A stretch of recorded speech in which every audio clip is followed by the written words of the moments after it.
Najib Ali Pecha, Kesunyian. Saya hidup dalam bayang-bayang derita selama ini. Selama bertahun-tahun, kita mengenali Najib Ali sebagai ikon hiburan Singapura yang sentiasa ceria, lincah dan penuh dengan jenaka spontan. Namun siapa sangka, di sebalik senyuman yang terpampang di kaca televisyen selama lebih 3 dekad, tersembunyi luka yang tidak pernah sembuh, luka yang berpunca daripada insan paling rapat dalam hidupnya, istrinya sendiri, Norani. Saya sudah diam terlalu lama. Hari ini, saya tidak mahu lagi bersembunyi di balik topeng tawa, ujar Najib dalam nada yang tenang namun menggigit.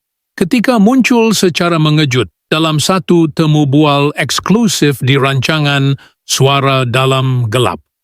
Kata-katanya bagaikan letupan emosi yang telah lama terpendam, mencipta kejutan besar dalam dunia hiburan tanah air. Menurut Najib, kehidupannya yang kelihatan sempurna sebenarnya hanyalah ilusi yang dibina demi menjaga maruah dan reputasi keluarga. Tetapi setiap malam, sebaik lampu studio ditutup dan khalayak pulang, dia kembali ke rumah yang tidak lagi menjadi tempat berlindung.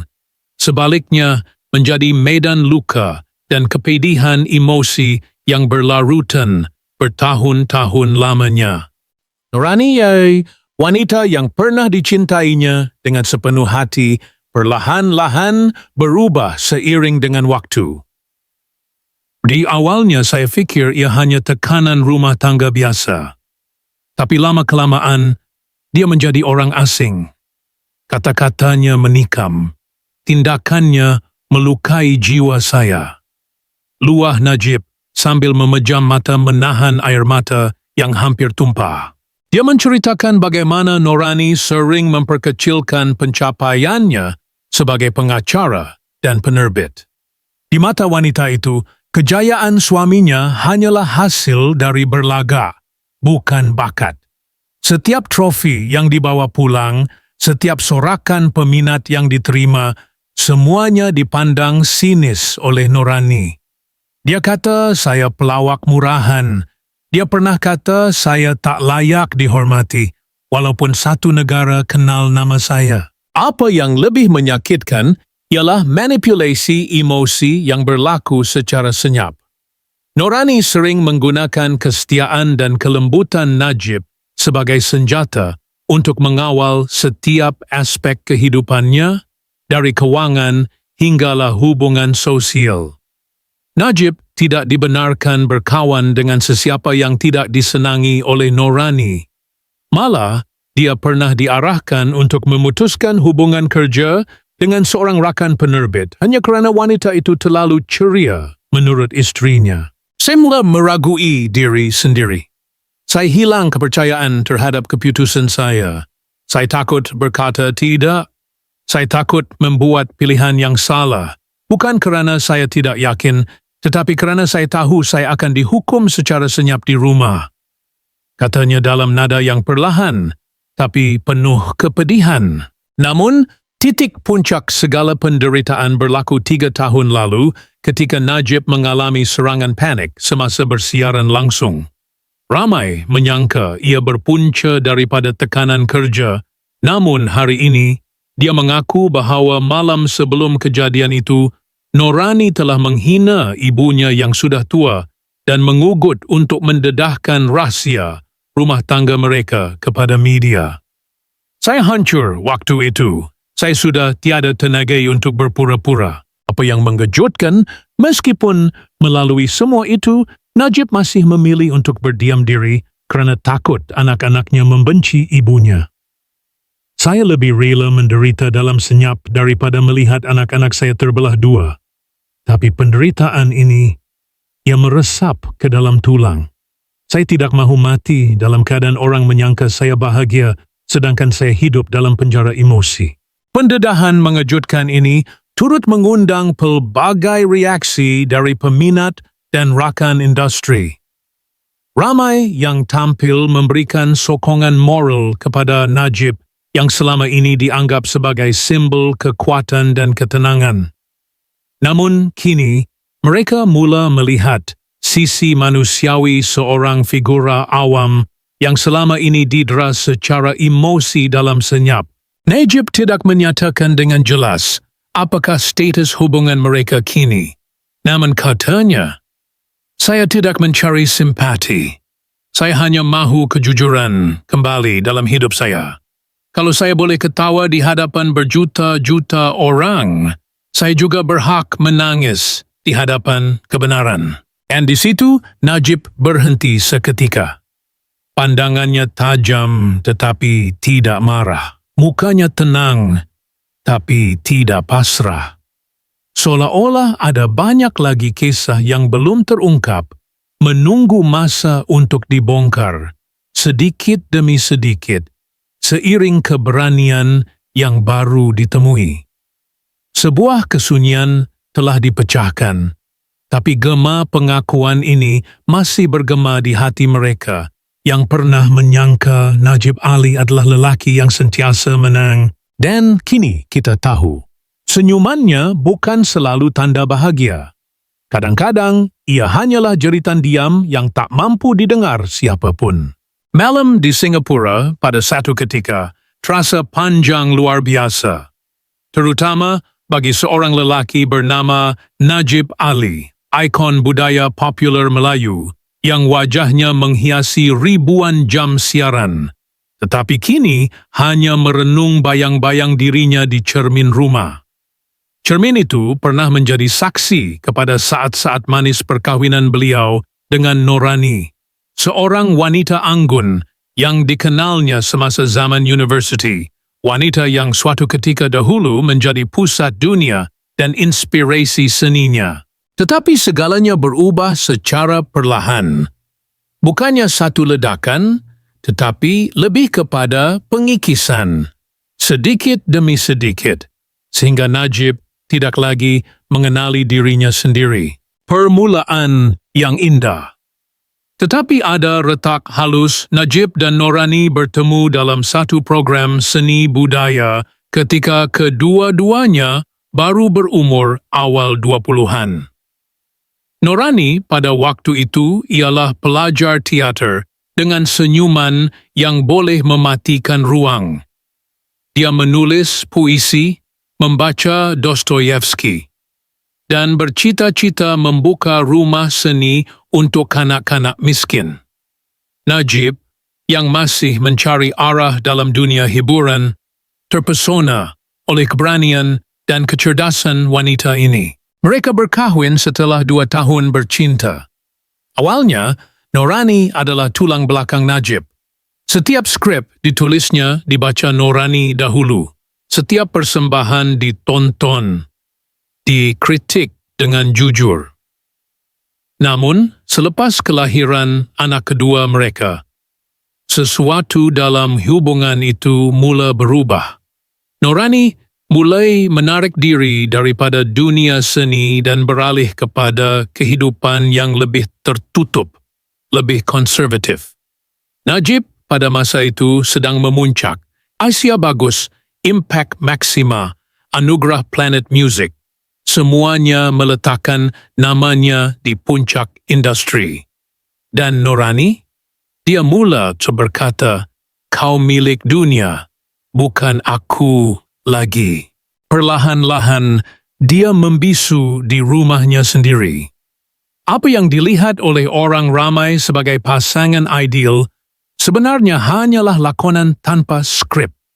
Di rumah, Najib mula diboikot secara emosi. Norani enggan bercakap, enggan menyentuh, dan yang paling menyakitkan, enggan memandang wajahnya. Dalam dunia kecil yang sunyi itu, Najib belajar menyembunyikan rasa hancurnya. Bayangkan pulang dari pentas, disambut oleh dinding dingin. Anak-anak pun diberitahu bahwa ayah mereka terlalu pentingkan dunia luar. Katanya dalam satu temu bual lanjutan yang disiarkan secara terbatas di media alternatif gelombang duka. Rakan-rakannya dari industri mula menjauh. Saya tak tahu kenapa mereka makin jauh. Rupanya Norani menelpon mereka satu persatu, memberi amaran agar tidak mendekati saya atas alasan saya terlalu terbuka dan liar, ujarnya. Dia bahagia? Atau terperangkap dalam ilusi kebahagiaan?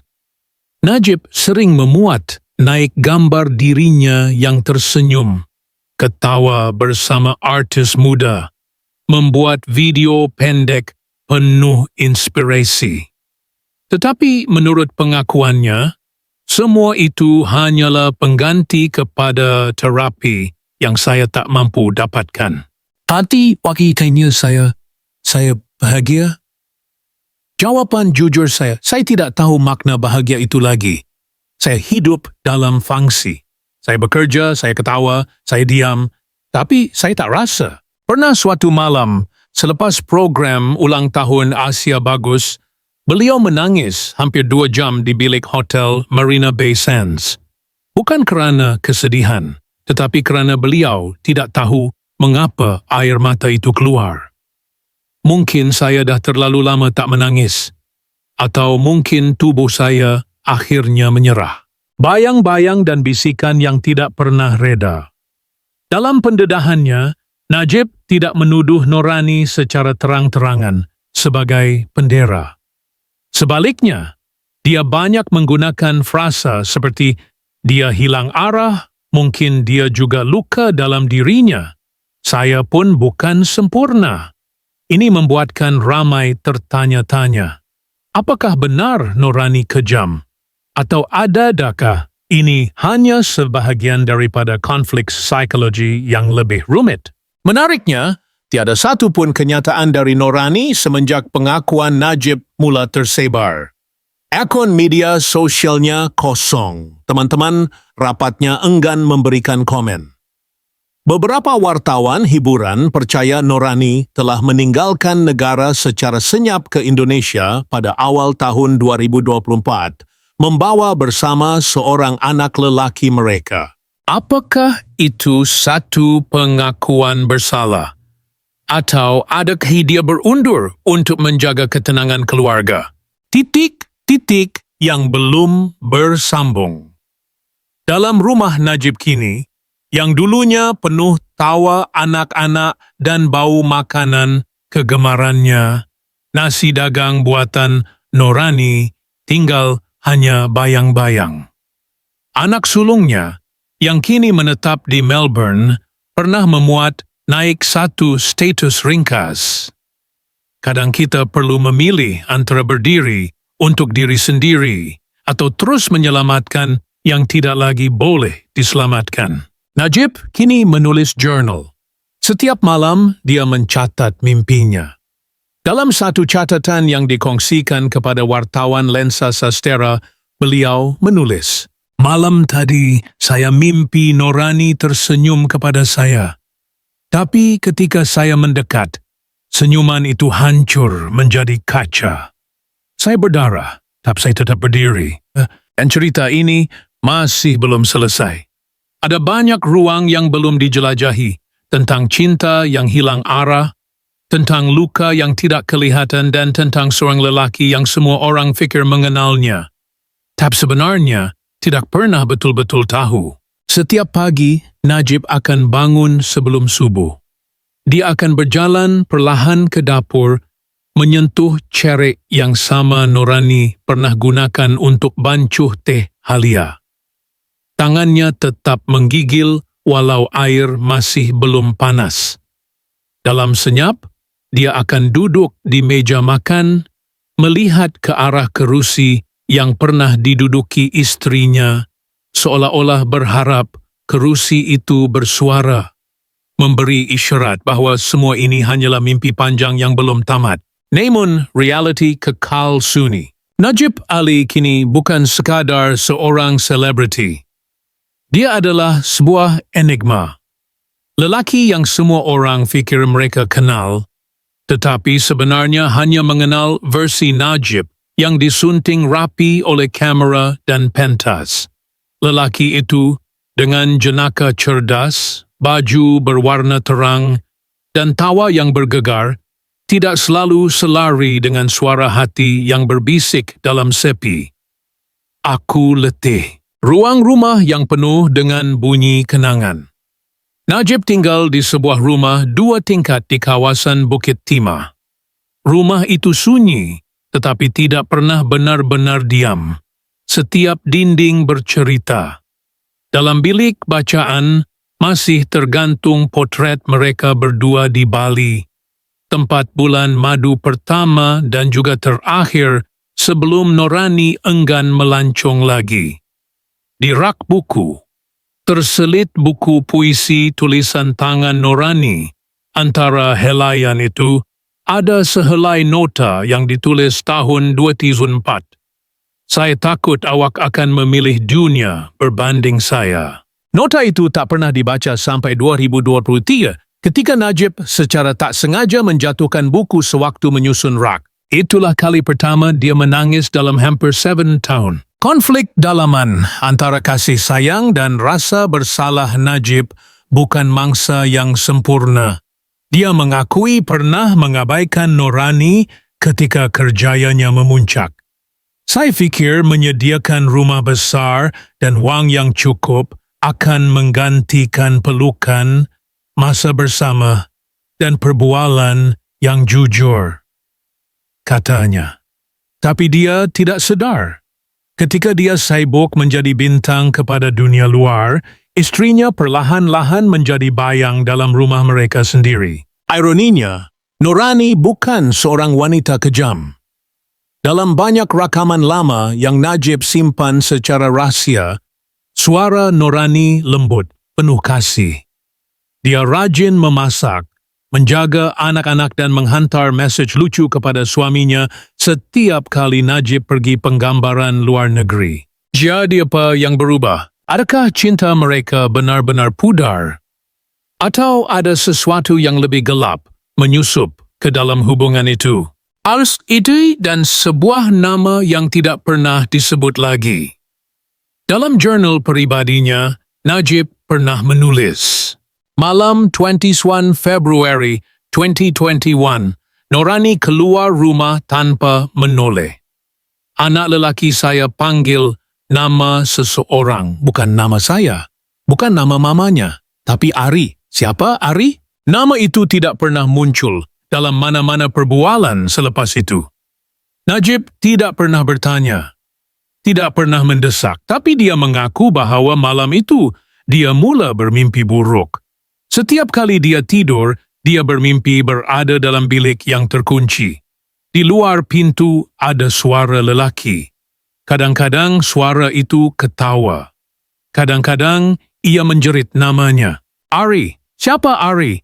Dan mengapa nama itu menggoncang hati seorang lelaki seperti Najib Ali? Kerjaya yang terus bersinar, tetapi cahaya dalam diri malap. Secara luarannya, kerjaya Najib terus hidup. Dia menjadi juri untuk Singapore's Got Talent, muncul dalam iklan kempen kesihatan mental, dan bahkan sedang menulis skrip sitcom terbaru.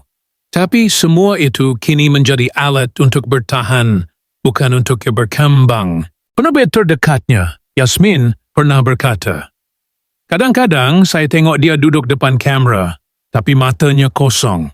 Dia boleh buat penonton ketawa, tapi bila off-cam, dia hanya diam dan merenung meja.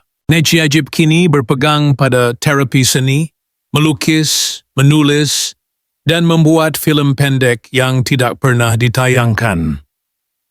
Dalam salah satu filem itu, terdapat satu adegan di mana seorang lelaki tua mendekati bayang-bayang dirinya di dinding dan bertanya, "Kalau aku hilang esok, siapa akan ingat aku sebagai manusia dan bukan pelawak?"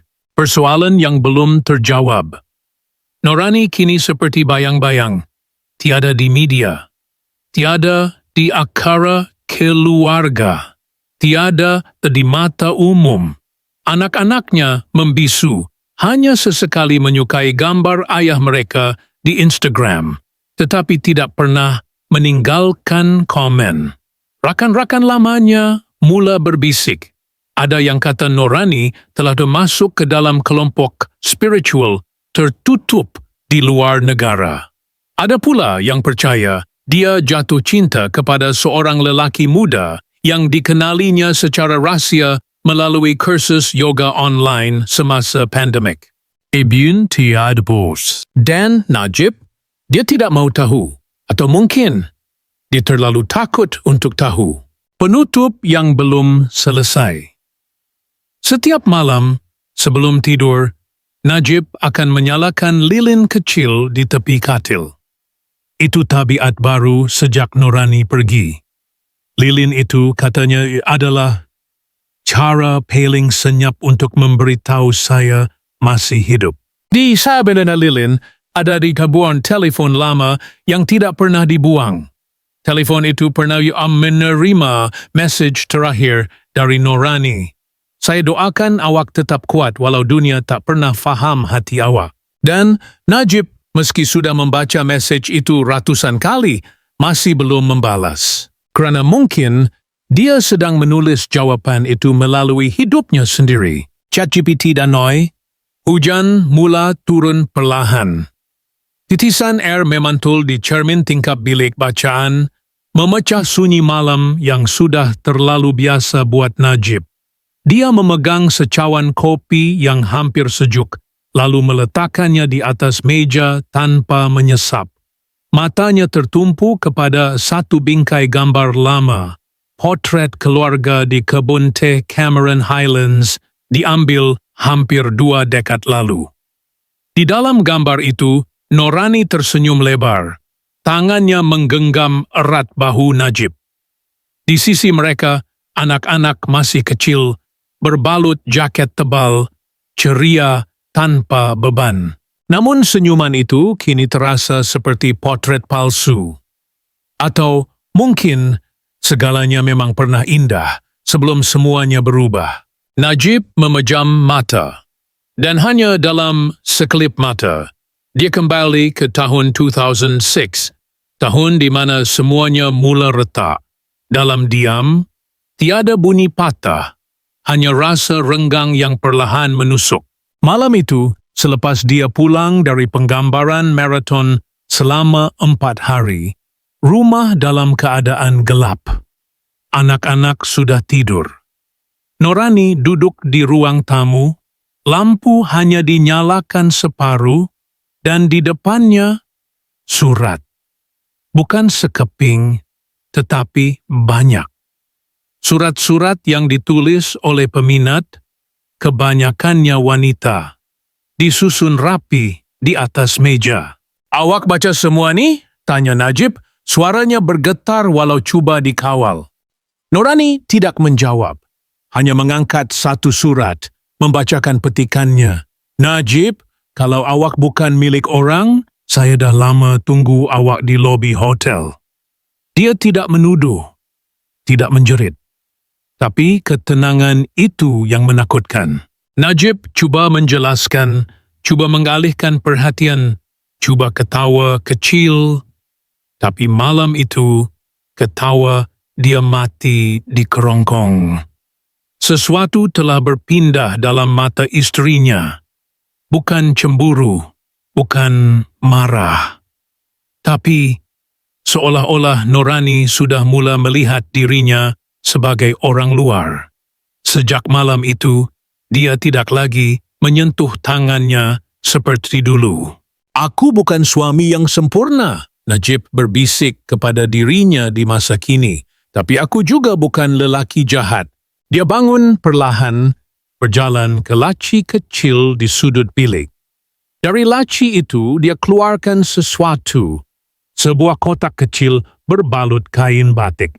Di dalamnya, tersimpan sehelai kain tudung yang pernah dipakai Norani sewaktu mereka ke Tanah Suci bersama. Ia masih berbau mawar, walau samar. Di bawahnya, terselit satu tiket penerbangan Jakarta ke Singapura, tarikh tercatat 14 Februari 2025. Tiket itu bukan miliknya, dan ia belum pernah digunakan. Najib tidak tahu bagaimana tiket itu muncul di dalam peti suratnya sebulan lalu, tanpa nama, tanpa nota. Hanya tiket dan satu kelipan kecurigaan yang mula tumbuh sejak itu. Norani, Ari, atau seseorang lain yang selama ini berada di pinggir kehidupan mereka. Ia tidak pernah menunjukkan tiket itu kepada sesiapa. Tidak anak-anak, tidak rakan terdekat, malah bukan kepada Yasmin. Satu-satunya individu yang kadang-kadang Najib benarkan menembus dinding emosinya. Jam salah satu pertemuan semakan pada tengah hari di Holland Village, Yasmin pernah bertanya sambil menyentuh bahu Najib, "Kalau Nurani balik esok, apa yang kau akan buat?" Najib hanya menjawab, "Saya akan tanya dia siapa Ari." Yasmin tidak menjawab. Dia hanya menunduk. Tetapi Najib perasan matanya berubah sedikit. Seperti seseorang yang tahu sesuatu, tetapi memilih untuk membisu. Dan sejak hari itu, Yasmin tidak lagi mengajak Najib makan bersama. Bunyi mesej masuk di telefon membuat Najib kembali ke masa kini. Dia melihat skrin. Nombor tidak dikenali. Tetapi mesejnya pendek. "Kau belum bersedia untuk tahu segalanya. Tapi bila tiba masa, buka kotak di belakang lukisan The Red Stage." Cahaya jantung Najib berdetak laju. The Red Stage, lukisan abstrak besar yang tergantung di ruang tamu, hadiah dari Norani pada ulang tahun perkahwinan ke-10 mereka. Dia tidak pernah menggerakkannya, tidak pernah melihat di belakangnya. Mengapa sekarang? Dia berdiri. Langkahnya perlahan, seperti sedang berjalan menuju sebuah kebenaran yang mungkin lebih menyakitkan daripada luka yang telah lama dia simpan. Tapi dia juga tahu, semakin lama dia menangguhkan, semakin dalam bayang-bayang akan menelannya. Tangannya menyentuh bingkai itu. Jari-jarinya sejuk, bukan kerana penghawa dingin, tetapi kerana sesuatu di dalam dirinya berbisik. Mungkin dia tidak sepatutnya tahu. Tetapi keinginan untuk memahami, mencari makna di sebalik semua kehilangan, kerinduan, dan kesunyian mendesaknya untuk memelak pentas merah ke tepi. Di sebalik lukisan itu tiada kotak, hanya dinding kayu kosong. Tetapi ada sesuatu yang berbeza. Garis nipis, hampir tidak kelihatan, seperti jurang antara dua papan kayu. Najib menyentuhnya, dan sehelai kertas nipis dan hampir rapuh perlahan-lahan jatuh ke lantai. Dia tunduk mengambil kertas itu. Ia kelihatan seperti nota tulisan tangan dengan tulisannya sangat samar sehingga sukar untuk disalah anggap. Tulisan tangan Norani. "Oh, kalau awak baca ni, maknanya saya dah tak ada. Bukan fizikal, tapi dalam hati saya. Maafkan saya, Najib. Saya sayang awak lebih dari segala-galanya. Tapi saya hilang dengan awak. Dan dalam kehilangan itu, saya jumpa sesuatu atau seseorang yang membuatkan saya percaya ada cahaya lain di sebalik pentas yang kita bina." Najib menggenggam kertas itu dengan kedua-dua belah tangannya. Dadanya terasa berat. Tetapi tidak ada kemarahan. Hanya ada kekosongan yang, peliknya, tidak lagi menakutkan. Seolah-olah ruang dalam dirinya akhirnya dinamakan, walaupun masih samar-samar. Dia meletakkan kertas itu di atas meja. Sambil berjalan ke rak buku, dia mengeluarkan diary itu. Pada halaman kosong dia mula menulis, bukan untuk sesiapa, tetapi mungkin untuk Nurani, untuk dirinya sendiri, atau untuk seseorang yang akan membacanya pada masa hadapan. Saya tidak tahu apa yang sebenarnya. Tetapi saya tahu bahawa setiap kehilangan mempunyai lapisan yang tidak boleh dikupas sepenuhnya. Mungkin cinta bukan tentang memiliki. Mungkin ia tentang memahami bagaimana seseorang meninggalkan kita. Jam berbunyi. Hujan belum berhenti. Di luar tingkap, langit malam Singapura berkilauan dengan neon. Tetapi di dalam, Najib duduk diam, dikelilingi oleh rak buku, lukisan lama, dan not yang menimbulkan lebih banyak persoalan daripada jawaban. Dan di suatu tempat di dalam bilik itu, telefon lamanya berbunyi lagi. Message baru. Tiada nama. Hanya satu baris. Dia belum benar-benar pergi. Najib membacanya 2 kali, 3 kali. Tetapi kali ini, dia tidak komen show. Dia hanya merenung skrin dan direnungkan.